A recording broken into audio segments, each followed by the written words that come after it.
Good evening, friends. Welcome. And today we have the fiery Kajal Hindustani back with us. It's very rare to get her on with us in our sessions because she's always traveling and spreading awareness, especially about love jihad. And there are certain new developments in the Love Jihad case, which she will be speaking about today. And also, very importantly, about a serial in which an Inspector Avinash is shown, or rather shown in a discontorted way where the truth is not coming out. So she will be speaking about this and also about the Shah Rukh Khan Boulevard in Dubai beach. Okay, so we'll be talking about this. Welcome, Kajal, and thank you so much for joining us. जी धन्यवाद मीना जी। नमस्ते आपकी audience को भी हमारा नमस्ते। सभी भाई बहनों से हम क्षमा प्रार्थी है कि हम कई बार जुड़ नहीं पाते हैं, लेकिन हमेशा जो मीना जी कैंडिड मीना के साथ मेरा दिल हमेशा जुड़ा हुआ है। Thank you so much. Thank you. Yeah, thank you. So, Kajal ji, you have been under immense attack. So, there was one tweet which I read in which it was said that the Bollywood mafia is targeting you because you are vocally giving the awareness message about love jihad, and that Urdu wood mafia is breaking the agenda. So, everybody is saying that, see, you are doing a brilliant job of spreading awareness. And also, you have tweeted about the Love Jihad web series on Inspector Avinash, how they are trying to fool the audience by showing that it is it is for the Hindus, but actually it is an attack on us and the Sanatana Dharma. जी जी मीना जी, क्या होता है ना कि बॉलीवुड का एक agenda है कि बर्बाद करना है हिंदुओं के परिवार को। मैंने कई जगह ये बात एक्सप्लेन भी करी है कि 25 वर्ष तक की युवा बच्चियों को बॉलीवुड बिगाड़ता है। 25 से 35 वर्ष की जो शादीशुदा महिला है उसको एकता कपूर जैसी महिलाएं, जोया अख्तर जैसी महिलाएं अपने टीवी सीरियल और फिल्मों के माध्यम से बिगाड़ती है, और जो वर्किंग विमेन है उनको बिगाड़ने का काम जो है वो ओटीटी प्लेटफॉर्म करता है। तो इसमें मेरे बहुत से वीडियोस भी आपको देखने को मिलेंगे। अभी मैं एक सूरत के कार्यक्रम में थी, उसमें मैं जब बोल रही थी लव जिहाद के विषय में, और जब मैं हमारी योद्धा रानियों के विषय में बोल रही थी, और मैं बोल रही थी कि बॉलीवुड वाला कभी रानी चिन्नम्मा पर आपने देखा फिल्म नहीं बनाई, रानी अब्बका पर फिल्म नहीं बनाई, Rani Durga, I am really sorry एक कॉल आ गया, रानी दुर्गावती पर फिल्म नहीं बनाई है, रानी कमलावती पर फिल्म नहीं बनाई है, रानी नायिका देवी पर हमारे गुजरात में गुजराती में फिल्म बनी है, बट बॉलीवुड ने नहीं बनाई है। तो अगर हम देखें कि क्यों बॉलीवुड ऐसी फिल्में नहीं बनाता, बॉलीवुड ने पद्मिनी के जौहर को भी किस तरह से दिखाया, नाम वो पद्मिनी के नाम से था, विरोध किया तो रानी पद्मावती के नाम से फिल्म बना दी। लेकिन अब देखो कितना सिस्टमेटिकली बॉलीवुड हमारे दिमाग से खेलता है कि जब वो रानी पद्मिनी पर फिल्म बनी थी पद्मावती, तो उन्होंने उस वक्त दीपिका और रणवीर सिंह जो है वो उस वक्त के हॉट कपल थे। इन दोनों का जो है अफेयर चल रहा था। अब बाद में इन लोगों की शादी हुई है, तब तो शादी नहीं हुई थी रणवीर सिंह और दीपिका की। तो इन्होंने जानबूझ के जो खिलजी का रोल है वो रणवीर सिंह को दिया कि पब्लिक चाहते हुए भी नफरत ना कर पाए खिलजी से, पब्लिक चाहते हुए भी खिलजी को प्यार की तरह ही देखे, क्योंकि वो रियल लाइफ में दीपिका का बॉयफ्रेंड था। तो and they were talk of town, right? उस समय उन्हीं की ही बातें होती थी, हर किसी को मतलब दीपिका और रणवीर बनना था और उनके जैसी जोड़ी बनना था, धाए धाए करके सारी फिल्में उनकी हिट हो रही थी। तो आप देखो कि खिलजी का रोल उसको दिया, लेकिन पब्लिक को खिलजी से नफरत नहीं हो रही थी, पब्लिक को खिलजी से प्यार हो रहा था। हमारी जो युवा बच्ची उसको खिलजी अच्छा लग रहा था। और आप ये इंस्पेक्टर अविनाश फिल्म देख, अभी जो वेब सीरीज आई, तो मैंने उस पर ब्लॉग लिखा है कि कैसे अविनाश मिश्रा जो है वो पहली बात तो इसमें लिखा है कि ये यूपी के इंस्पेक्टर अविनाश मिश्रा की घटना पर, जीवन पर आधारित है। यदि ये सत्य घटना पर आधारित है तो क्या अब इसमें दिखाया है कि अविनाश मिश्रा या फिर उत्तर प्रदेश पुलिस जो है वो शराब पीते हुए ही मतलब पुलिस स्टेशन में घूमती है, पूरे दिन बोतल साथ में रखते हैं, पुलिस की ही गाड़ी पर जिसपे पुलिस का मार्क लगा है उस पे ही वो बोतल रखकर ग्लास खोलकर पीना शुरू कर देते हैं। फिर ये बताया है कि जो बाहुबली है उनको ये सेकंड चांस देता था। मतलब ये इसमें ये बताया गया है कि पुलिस को अपराधियों को सेकंड चांस देना चाहिए, उनको अरेस्ट नहीं करना चाहिए, उनको कोर्ट के हवाले, जेल के हवाले नहीं करना चाहिए, आप उनको सेकंड चांस दो और फिर हिंदू लड़कियों से उनकी शादी करवा दो। ये इसमें दिखाया गया ये थे कि ये जो है, फिर ये कनेक्शन दिखाया कि वो जो बाहुबली है बरकत अली, वो उसकी तारीफ कर रहा है कि भले वो पहले बाहुबली का मेन शूटर रहा, लेकिन अब वो क्योंकि मुझे सारा इंफॉर्मेशन लाके देता है और यही हमारी ताकत है, यही इस देश की ताकत है।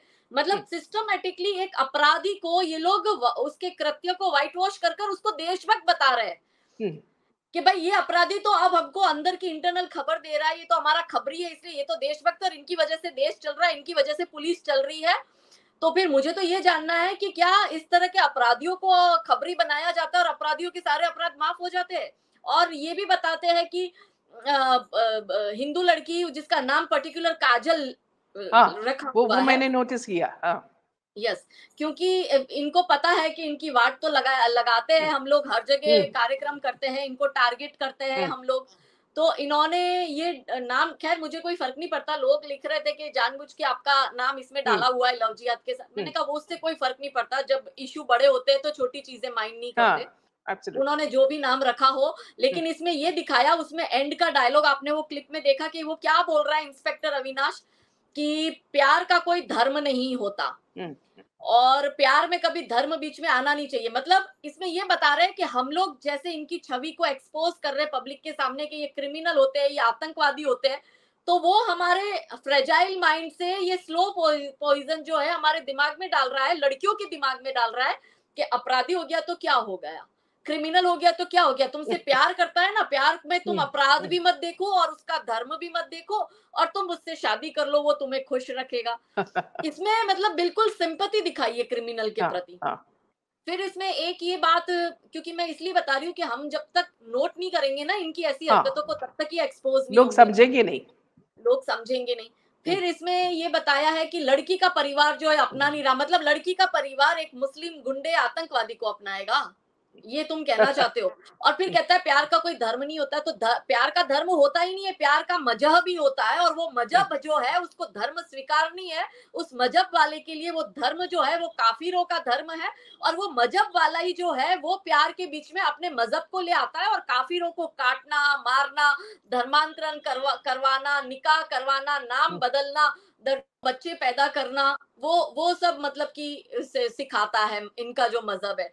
तो कैसे बड़े प्यार से एकदम तीली लगा दी उसने, और पब्लिक को लगा अरे वाह क्या अविनाश मिश्रा, ये तो धाए धाए शूट करता है, स्पेशल टास्क फोर्स में है और ये तो मतलब क्रिमिनलों को ठोक देते। मतलब आप देखो कि किस तरह से इस वेब सीरीज के माध्यम से ये जिस तरह की गंध जो बॉलीवुड हमेशा दिखाता है। दूसरा क्या है, वेब सीरीज में नशा दिखाया है, पुलिस खुद नशा कर रही है, तो जब पुलिस खुद नशा कर रही है तो वो नशा कैसे कंट्रोल करेगी। दूसरा दिखा रहे कि पुलिस खुद लव जिहाद करवा रही है, मतलब पुलिस को भी ये बोल रहा है कि तुम मुस्लिम लड़कों का हिंदू लड़कियों से तुम शादी करवाओ, क्योंकि कई बार क्या है ना, हम लव जिहाद के केस में पुलिस का बहुत बड़ा हाँ रोल जी। आता है। पुलिस एक तरह से कई जगह हमको काउंसलर की तरह भी हेल्प करती है, कई जगह पुलिस लड़कियों को लेकर आती है, तो पुलिस सबसे मेन रोल पुलिस का होता है लव जिहाद की मैटर में।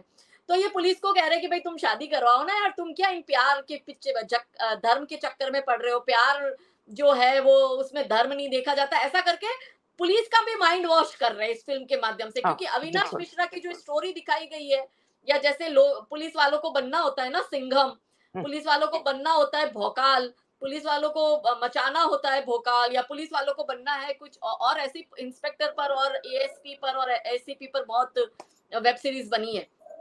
तो वो जो पुलिस वाले जो हेल्प कर रहे हैं उनका भी ब्रेन वॉश हो के यार तुम ये क्या कर रहे हो, अविनाश मिश्रा भी तो हेल्प करता था। तो मुझे ये जानना है सच में कि क्या उत्तर प्रदेश पुलिस का अविनाश मिश्रा 1998 के समय में लव जिहाद करवाता था अपनी पद और पावर का दुरुपयोग करके? क्या वो आरोपियों को अपने पद और पावर का दुरुपयोग कर कर अविनाश मिश्रा छोड़ देता था और उसको अपना खबरी बनाकर फिर उससे हिंदू लड़की का शादी करवाता था और उसको देशभक्त भी बना देता था? क्या अविनाश मिश्रा खुद ही जज, खुद ही वकील और खुद ही जजमेंट दे देता था, वो डिसाइड करता था? अविनाश मिश्रा का ये काम था कि आरोपी को पकड़ो और बाकी की प्रक्रिया जो कानून के हिसाब से चलती है वो न चलाकर अविनाश मिश्रा खुद डिसीजन लेता था? तो इसमें जिस अविनाश मिश्रा इंस्पेक्टर के जीवन काल पर ये मूवी जो बनी है, यदि ये गलत है तो अविनाश मिश्रा, मैं रिक्वेस्ट करती हूँ आपके चैनल के माध्यम से कि अविनाश मिश्रा खुद इसका संज्ञान ले। यदि वो ऐसा कर रहा है तो उत्तर प्रदेश सरकार को, योगी सरकार को निवेदन है कि इसकी जांच हो, और यदि ये गलत दिखाया गया फिल्म में, गलत फिक्शन डाला है रियल लाइफ का दिखा के, तो फिर इंस्पेक्टर अविनाश मिश्रा को इन director, producer, creator, script writer, इन सब पर केस ठोकना चाहिए। हाँ, और उत्तर प्रदेश पुलिस को, उत्तर प्रदेश सरकार को जो बदनाम करने की कोशिश करी है, उनको भी इन पर केस ठोकना चाहिए और इनको सजा मिलनी चाहिए, क्योंकि आप रियल स्टोरी के नाम पर फिक्शन नहीं दिखा सकते। यही इन्होंने केदारनाथ में किया था। केदारनाथ फिल्म जो थी वो प्राकृतिक आपदा पर फिल्म थी, नेचुरल डिजास्टर आया था, मगर नेचुरल डिजास्टर में इन्होंने गंदी सी लव स्टोरी घुसेड़ दी कि पंडित की बेटी वो खच्चर टट्टू चलाने वाले मुसलमान के साथ भाग जाती है केदारनाथ की यात्रा करते करते। या तो रियल है तो उसको रियल रखो, और यदि आप फिक्शन बना रहे हो तो लिखो फिक्शन है, लेकिन रियल का बोलकर उसमें गंदा सा फिक्शन घुसेड़ देते हो ताकि पब्लिक भी कंफ्यूज हो जाए, पब्लिक समझे कि यार ये तो रियल था। तो ये तो पब्लिक के साथ बहुत बड़ी ठगी है और ये तो बहुत बड़ा क्राइम है यदि उसने इंस्पेक्टर मिश्रा के, अविनाश मिश्रा के जीवन काल पर इतना बड़ा झूठ पिरसा है तो। या आप शायद आप एक चिट्ठी भी लिख सकते हो चीफ मिनिस्टर को इसके बारे में, काजल। जी हम करेंगे, हमने वो तैयारी अभी हम लोगों की अब शुरू हो गई है। हाँ, फिर एक और यहाँ इसके कनेक्शन में एक क्वेश्चन, काजल, अभी ये सुन रहा है कि बीजेपी टॉप लीडरशिप एक डिसीजन ले रहा है कि 12 बॉलीवुड लोगों को अब लोकसभा सीट्स देंगे 2024 में, और इसके टॉप में है अक्षय कुमार, अजय देवगन, अनुपम खेर, कंगना, सनी देओल, कैलाश खेर और आर माधवन। तो जैसे आपने बोला अभी जो इंस्पेक्टर के बारे में, उसी तरह जब अक्षय कुमार जो भी फिल्म में एक्ट किया है उसमें सब सनातन धर्म के ये मजाक उड़ाया है, फिर भी ये लोग बीजेपी इसके पीछे पड़ा है। उसका अभी जो कैनेडियन वीजा है, कैनेडियन सिटीजनशिप है, वो भी कैंसिल किया। क्यों बीजेपी इन लोगों के पीछे पड़े हैं? मीना जी, मुझे नहीं लगता, क्योंकि लोग है ना ऐसी अफवाहें भी उड़ाते हैं, क्योंकि अब जब चुनाव आने वाले हैं तो बीजेपी को एनी हाउ इनको एंटी हिंदू दिखाना, और इनको ये दिखाना है कि बीजेपी में जो मोदी गवर्नमेंट है वो तो बहुत ज्यादा तुष्टिकरण करते हैं, तृप्तिकरण कहते कहते। पर आप देखिए कि हमारे मंदिरों का जीर्णोद्धार किसने किया है। मैं बचपन से वैष्णो देवी जा रही हूँ मीना जी। मैं 2014 के बाद जब नरेंद्र भाई आए, आपको पता है वैष्णो देवी में ढंग की वॉशरूम नहीं थी, वहां इतनी गंदगी थी, वहां जाना बहुत मुश्किल हो जाता। कितनी सुविधाएं वहां पे मोदी जी ने करवाई। काशी विश्वनाथ मंदिर की कितनी सुविधाएं करवा दी, पूरा कॉरिडोर बना दिया। हमारे द्वारका में इतना बड़ा मुसलमानों का अवैध अतिक्रमण, भारत के इतिहास का सबसे बड़ा भूमि अतिक्रमण यहाँ पे गुजरात में बेट द्वारका में साफ किया, और वहां पर भी कॉरिडोर बन रहा है, और विश्व की सबसे बड़ी कृष्ण भगवान की प्रतिमा वहां पर लगने जा रही है। अयोध्या में भी हमने देखा कि देखिए कुछ भी हो, मौजूदा सरकार का सपोर्ट था, इसलिए हम अयोध्या में केस में हमें सफलता मिली है। सरकार का सपोर्ट होना बहुत जरूरी है, चाहे राज्य सरकार हो चाहे केंद्र सरकार हो। तो राज्य और केंद्र दोनों में बीजेपी की सरकार थी, तभी ये पॉसिबल हो पाया है। इसके बाद आप देखो कि मथुरा का केस अभी चालू है। फिर काशी विश्वनाथ मंदिर में जो हमें पता है विष्णु शंकर जैन जी और वो लोग जो केस लड़ रहे हैं, तो आपको क्या लगता है कि इतना बड़ा केस लड़ने के लिए क्या ऐसे ही कोई भी वकील लड़कर जीत पाएगा? पीछे से सपोर्ट होता है, चाहे केंद्र सरकार का सपोर्ट हो, राज्य सरकार का हो, हिंदू संगठनों का हो, तो ये सबके मिलकर होता है। मैं अकेली लव जिहाद में बच्ची को जाकर रेस्क्यू नहीं कर पाऊंगी। नहीं। मेरे साथ पूरी टीम है, पूरे संगठन है, बड़े बड़े योद्धा साथ में जुड़े हैं। अगर मुझे कोई लड़की रेस्क्यू करनी है महाराष्ट्र में, तो मैं रहती हूँ गुजरात में, मेरे पास यदि महाराष्ट्र का कोई केस आता है तो महाराष्ट्र की टीम मेरे थ्रू, भले ना वो फ्लो हुआ है, लेकिन वहां की टीम ने मेहनत कर कर वो बच्ची को बचाया है। तो ये टीम वर्क होता है। तो अगर ये लोग ऐसी अफवाह फैला रहे हैं कुछ लोग, क्योंकि वो अपनी सोकल हिंदुत्ववादी पॉलिटिकल पार्टी लेकर आ रहे हैं, इससे हिंदुओं के वोट टूटेंगे, और उनका एक ग्रुप जो है ये 22-25 लोगों की एक राइट विंग की लॉबी, जिनको मैं राइट विंग नहीं रायता विंग कहती हूँ, कि वो लोग हर एक छोटी छोटी बात पर एसी कमरे में बैठकर टाइपिंग कर कर मोदी सरकार के खिलाफ लिखते। लेकिन इनको मैं बताती हूँ, तुम ग्राउंड पे, अच्छा बताओ अभी राजस्थान में बेटियों के साथ बलात्कार हो रहा है तो पुलिस ये कह रही है कि माँ को कह रही है कि तुम्हारी 5 साल की बेटी के साथ बलात्कार हो गया तो क्या हो गया, पैसे लो और मामला रफा दफा करो। क्या किसी बीजेपी स्टेट में ये पॉसिबल है? नहीं नो। पॉसिबल है। तुरंत एफआईआर होगी, वो सीधा जाएगा जेल में और तुरंत डिसीजन आएगा। लेकिन आप बताओ, अभी ये लोग जिस तरह से बात कर रहे हैं, हर छोटी बात पर एक एक छोटा छोटा पॉइंट पकड़ कर के आज तो मोदी इस मौलाना से मिला, या आज फलाना मौलाना से मिला, या आज मोहन भागवत जी ने ये स्टेटमेंट दिया। काम भी तो वही को कर रहे। तुमने कितनी लड़कियों को बचा लिया, तुमने कितनों के केस सॉल्व कर दिए, तुमने ग्राउंड पे क्या किया? बस एसी में बैठ के टाइप कर कर उनको दोष देना, ग्राउंड पर उतर कर काम करोगे तो ही पता चलेगा।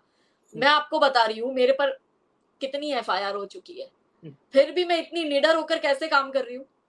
हिंदू संगठनों का मुझे सपोर्ट है, धार्मिक संगठनों का मुझे सपोर्ट है, इसलिए मैं कर पा रही हूँ। और ये सपोर्ट मुझे, ये कोई 22-25 लोगों की जो ये टीम है जो हमेशा मोदी के खिलाफ बोलते हैं, अपने आप को राइट विंग कहेंगे, फिर अपनी एक पॉलिटिकल पार्टी भी अब ये ले आए हैं कि ये बीजेपी के वोट डिवाइड करना चाहते हैं। मुझे लगता है सबसे बड़ा भारत को नुकसान जो है ना इस देश में, कभी क्रिश्चियन ने और मुसलमान ने नहीं किया, मुगल ने और अंग्रेजों ने नहीं किया, हमारे अपने ही लोगों ने हमें हिंदूज। सबसे ज्यादा नुकसान पहुंचाया है। तो हमें भी ये समझना होगा कि ऐसी अफवाहें जब आती है और हम सडनली रिएक्ट करते हैं, लेट्स वेट, हम वेट करते हैं चुनाव तक का, हम देखते हैं कि क्या बीजेपी कर रही है।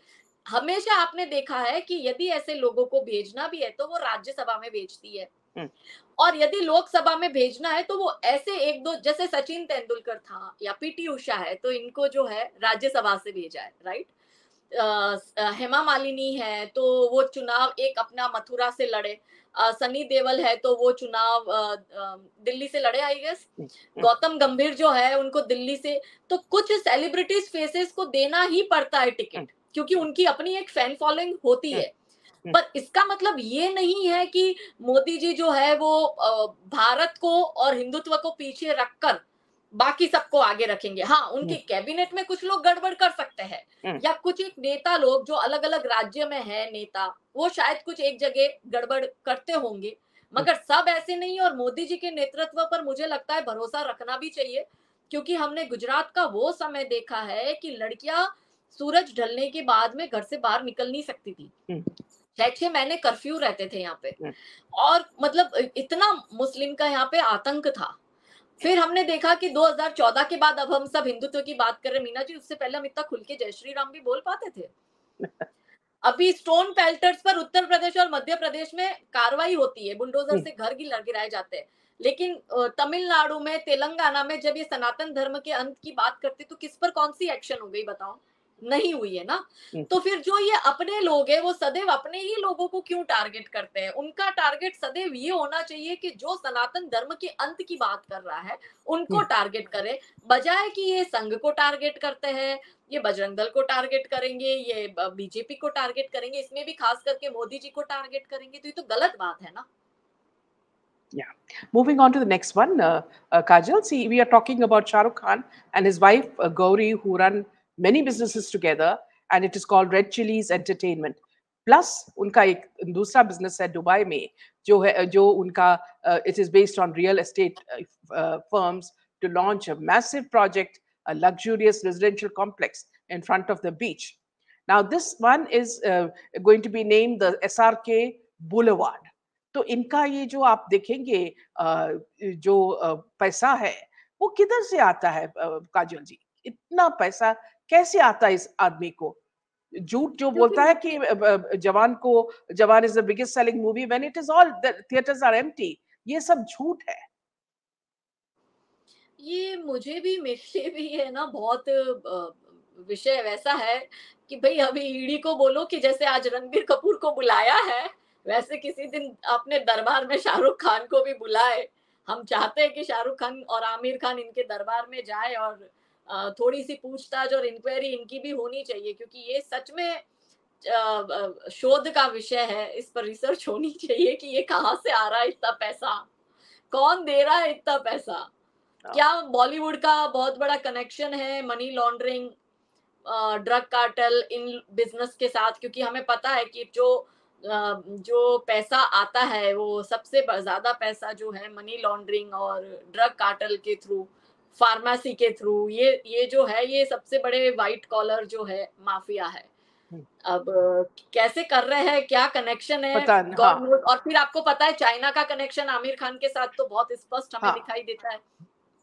आप देखो ना कि जब ऐसे 2 टके के जर्नलिस्ट को चाइना करोड़ों रुपए पंप कर रहा है, जो अभी हम्म, खबरों में चल रहा है, इतने हम्म, जर्नलिस्ट का सामने आया, हम्म, और ये जर्नलिस्ट सारे नौकरी छोड़ने के बाद भी, आपको क्या लगता है मामूली यूट्यूबर ऐसी लाइफ, लेविश लाइफ कैसे सरवाइव जीते कर हैं। सकता है? और एक जर्नलिस्ट का हो के सैलरी कितना होगा, लाख 2 लाख, चलो 3 लाख पकड़ के चलते हैं, ठीक है। तो क्या 3 लाख रुपए महीना कमाने वाला सालाना 36 और उसके ऊपर 30%, यदि 36 कमा रहा है तो ऊपर 30% टैक्स भी दे रहा होगा। तो आप मुझे बताओ कि 36 में से 10 तो टैक्स के चले गए, सालाना 26, 26 में से इतनी लेविश लाइफ कैसे जी रहा है? खर्चे होते हैं, इनकम होती है, गाड़ियां है, तेल भराना है, हाँ। तो ये प्राइवेट जेट करके ये लोग तो अभी 4-5 जर्नलिस्ट तो प्राइवेट जेट कर हाँ घूमने वूमने गए थे। अभिषार शर्मा कितने टाइम से काम धंधा बिना का बेरोजगार होके बैठा है, फिर ये पैसा कहाँ से आ रहा है? तो ये क्या है ना कि आप भारत विरोधी काम करो, विदेश आप से आपको फंडिंग तो आ ही रहा है। अब विदेश से फंडिंग फंडिंग आ रहा है, बैठे बैठे अपने ऐसे केबिन में भारत के खिलाफ लिखना ही तो है। तो ये तो देश के साथ गद्दारी है।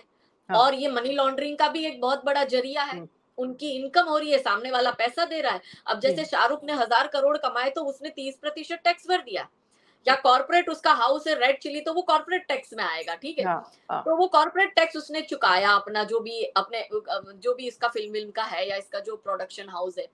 तो कॉर्पोरेट टैक्स चुकाने, जो इनकम ही नहीं हुई है उतना वो टैक्स चुका रहा है, तो इसका मतलब इसकी इनकम कितनी होगी कि उसको ये हम्म, इतना टैक्स देने में भी, यदि वो 300-400 करोड़ का टैक्स दे रहा है साल का, हम्म, तो ये तो बहुत चिंता का विषय। क्योंकि 300-400 करोड़ का उसको कोई ऐसा प्रोड्यूसर तो है नहीं कि उसको कोई फिल्में ऐसी मिले कि जिसमें वो फीस 300-400 करोड़ की ले रहा हो। और ये जो तो प्रोजेक्ट समझिए। है ये तो 18,000 करोड़ का है। हाँ, तो ये इतना पैसा कहाँ से आ रहा है 18,000, क्योंकि इनकी कोई इनकम भी नहीं है। अब जैसे हम्म, राज कुंद्रा है तो राज कुंद्रा की कोई इनकम ही नहीं है। शिल्पा शेट्टी क्या कमा लेती है? वो जैसे कपड़े पहनती है, उसको पर एपिसोड का कुछ मिलता होगा 5-10 लाख रुपए, जो हम्म, डांस इंडिया डांस में वो आती है। हम्म, तो इससे ज्यादा तो मिलता नहीं होगा उसको पर एपिसोड। तो वो जिस तरह से अपने कपड़े पहनती है, उसका जो लाइफस्टाइल है, लिविंग स्टाइल है, तो राज कुंद्रा की तो कोई भी ऑन पेपर बिजनेस मेरे सामने, मेरे को तो ध्यान में नहीं है। तो ये कैसे सरवाइव कर पा रहे हैं? और उसका तो दुबई में भी बहुत बड़ा बिजनेस था, या है शायद, वो वहीं का है। हम्म, तो और मौनी रॉय, उसने तो कोई फिल्म भी नहीं करी, वो टीवी सीरियल में 1-2 में आई थी। तो वो हाँ, ऐसी लाइफ कैसे सरवाइव कर पा रही है? हम्म, तो ये भी हमें देखना पड़ेगा। तो ये सब है, मतलब कुछ कनेक्शन है। अब परिणीति चोपड़ा और ये राघव चड्ढा का देख लो। हम्म, परिणीति चोपड़ा के पास तो कुछ है भी नहीं, वो तो पूरी खाली है। हम्म, तो इतनी लेविश शादी करने का पैसा कहाँ से आया? हम्म, राघव चड्ढा यदि मंत्री है तो मंत्री का सैलरी कितना होता है? दो और दो लाख डायमंड रुपए रिंग।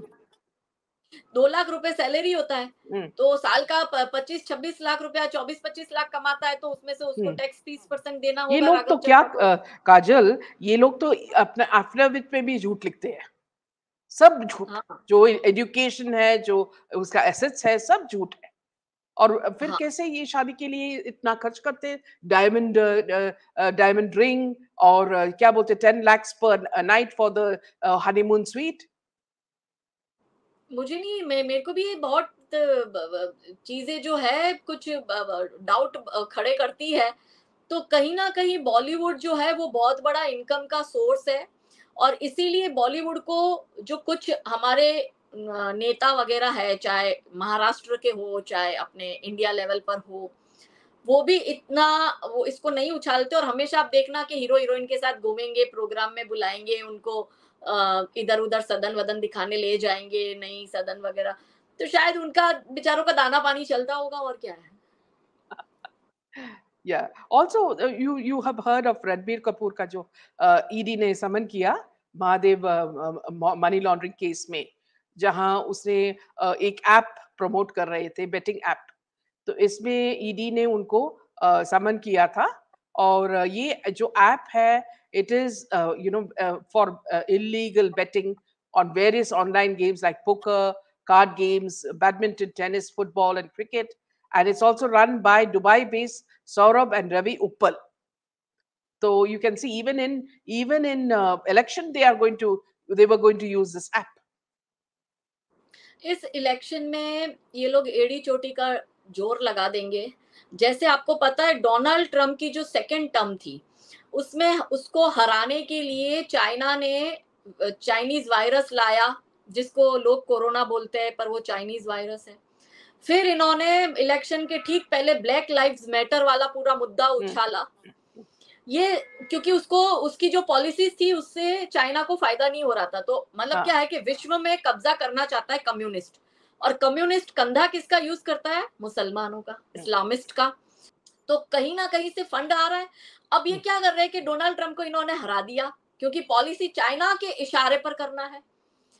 सबसे बड़ा माफिया जो है वो चाइना बैठा है। अब भारत उससे आगे बढ़ रहा है। भारत बहुत जल्द तीसरे नंबर की इकोनॉमी बनने जा रहा है, ये घोषणा मोदी जी ने कर दी है। भारत को विश्व गुरु की तरह पूरा विश्व देख रहा है और भारत पूरे विश्व का नेतृत्व कर रहा है। चाइना की इमेज खराब हो चुकी है। बड़े बड़े जो कंपनियां हैं, मल्टीनेशनल कंपनी है, वो भारत में अपने जो है खोल रहे हैं, अपने ऑफिसेज बना रहे हैं। जैसे कि यहाँ पे गुजरात में गिफ्ट सिटी बना कर्नावती में, तो आप देखिए कि उसमें काफी मल्टीनेशनल कंपनीज आई है, इनफैक्ट मल्टीनेशनल बैंक आए हैं। तो वो बहुत बड़ा इन्वेस्टमेंट एफडीआई का आ रहा है ना। तो इससे चाइना को हो रही है दिक्कत, और वापस पड़ोसी राज्य और हमारे काफी जमीनों पे खर्च कर दिया। और पिछली सरकारें जैसे उनको प्लेटर में सब सौंप देती थी, वैसा अब इनका हो नहीं रहा है। तो कल तक जो कंट्रोल में थे वो सडनली बाप कैसे बन गए हमारे, तो वो उसको अच्छा तो नहीं लगेगा। तो ये पूरी वही कोशिश कर रहे हैं। ये अभी देखो एनआईए ने कुछ 3 आतंकवादी पकड़े ना 3 दिन पहले दिल्ली से। हाँ। तीनों के तीनों इंजीनियरिंग स्टूडेंट थे। जो शहनवाज है वो माइनिंग इंजीनियरिंग पढ़ रहा था। ये लोग बॉम्ब ब्लास्ट करने की अक्षरधाम मंदिर में पूरी इन लोगों की प्लानिंग थी। ये क्यों ऐसा कर रहे हैं? क्योंकि हिंदुओं की भावनाओं को आहत करना है और गवर्नमेंट को एंटी हिंदू दिखाना है। हाँ। और इनके लिए विन विन सिचुएशन, क्योंकि गवर्नमेंट स्ट्रॉन्ग स्टैंड लेगी तो वो एंटी मुस्लिम दिखाई देगी, और अगर सॉफ्ट स्टैंड लेती है तो एंटी हिंदू दिखाई देगी। हाँ, तो दोनों तरफ से जो है इन लोगों का फायदा हो। इसलिए 2024 का चुनाव मोदी जी ना जीते उसके लिए आप देखना कि ये लोग किसी भी हद तक जाएंगे। अपने और जान क्यों देंगे। ऐसा, हाँ, और ये क्यों सडनली हेट स्पीच का एकदम से इतना आने लगा है? क्योंकि हमें पता है कि जुडिशरी में कुछ कम्युनिस्ट लोग जो है वो इनके बैठे हुए हैं, और इससे क्या है कि हिंदुत्ववादी लोगों को जो है जेल जाना पड़ रहा है। इन लोगों को बेल मिल गई है, तो उससे भी एक माहौल खड़ा करे कि भाई ये तो जो है वो एंटी हिंदू है और अपने हिंदुत्ववादी लोगों को जेल भेज रही है। और इसमें इनका साथ कुछ नेता भी दे रहे हैं, हमारे ही नेता दे रहे हैं, क्योंकि उनको सडनली, हाँ, क्योंकि उनको सडनली 300, 400, 500 करोड़ यदि किसी नेता को देना है। आपको याद होगा इराक का जो तख्ता पलट हुआ था ना, वो इराक का तख्ता पलट कैसे हुआ था? ऐसे ही हुआ था कि वहां की जो गवर्नमेंट थी वो सेक्युलर गवर्नमेंट थी। उसका जो सोच था वो सेक्युलर था, वो बहुत छूट छाट देती थी। तो इन्होंने सडनली तख्ता पलट करने के लिए उनके पार्टी के जितने भी पॉलिटिकल लीडर्स थे उनको, मैं आपको 80s की बात बता रही हूँ, 70s की, कि उस वक्त उन्होंने 400 करोड़ रुपए एक एक नेता को दिए थे कि तुम अपने ही नेता का तख्ता पलट कराओ।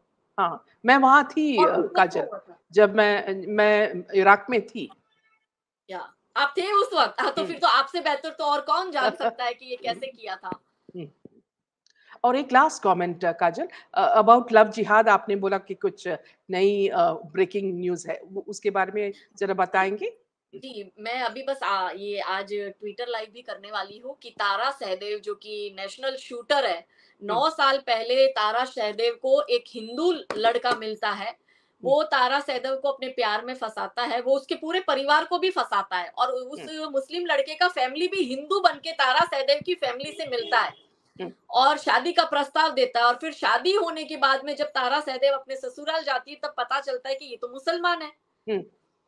कैसे जान बचा के तारा सहदेव वहां से भाग के निकलती है। और ये 9 साल की वो लड़ाई लड़ती है। लेकिन मैं आपको बताती हूँ कि ये लोग बोलते हैं ना, क्या इसमें हिंदू संगठनों ने बहुत सपोर्ट किया। एक अकेली महिला और उसका परिवार ये लड़ाई नहीं जीत सकता। और भारत के इतिहास में सबसे बड़ा ऐतिहासिक डिसीजन आज कोर्ट ने दिया है, हाई कोर्ट ने, कि लव जिहाद के इस मैटर में जो उसकी सास थी उसको 10 साल की सजा मिली है।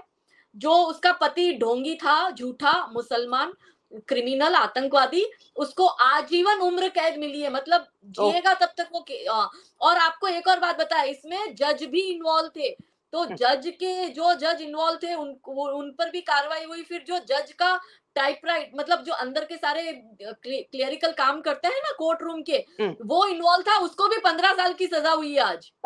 ये ऐतिहासिक डिसीजन आया है। वेरी गुड, वेरी और तारा सहदेव से मेरी अभी जस्ट आपका कॉन्वर्सेशन शुरू होने से पहले ही मेरी 10 मिनट उनसे फोन पे बात हुई कि वो अभी मीडिया बाइट वगैरह देकर कोर्ट से वहां से वो निकले हैं, और उन्होंने मुझे ये मैंने उनको बधाई दी कि ये बहुत हिस्टोरिकल डिसीजन है। Yes, और मुझे absolutely. लगता है बॉलीवुड को इस पर एक फिल्म बनानी चाहिए, तारा सहदेव की इस केस पर, लव जिहाद पर, कि कैसे मुस्लिम हिंदू बनकर फंसाता है पूरे परिवार को, और 9 साल तक वो लड़की लड़ती ले रहती है, और आज उसको न्याय मिलता है, हिस्टोरिकल डिसीजन आता है, ऐतिहासिक निर्णय ये आता है कि इस लड़की की जीत होती है। आपको पता है उसको ये जो रसूखदार परिवार का था, जो मुस्लिम फैमिली, बहुत बड़ा पॉलिटिकल स्ट्रॉन्ग बैकग्राउंड, आप देखो पॉलिटिशियन मिले हुए, सरकारें मिली हुई थी, जज मिले हुए थे, ये क्या संघर्ष रहा है इस बच्ची का, बहुत बड़ा संघर्ष रहा है। और इसमें यदि हिंदू संगठनों का सपोर्ट नहीं होता ना, तो ये जीतते नहीं। आप सोचिए तारा सहदेव आज हमारे बीच में भी नहीं होती, उसको कब का मार दिया होता, मार के कहाँ गाड़ दिया है वो भी हमें पता नहीं होता।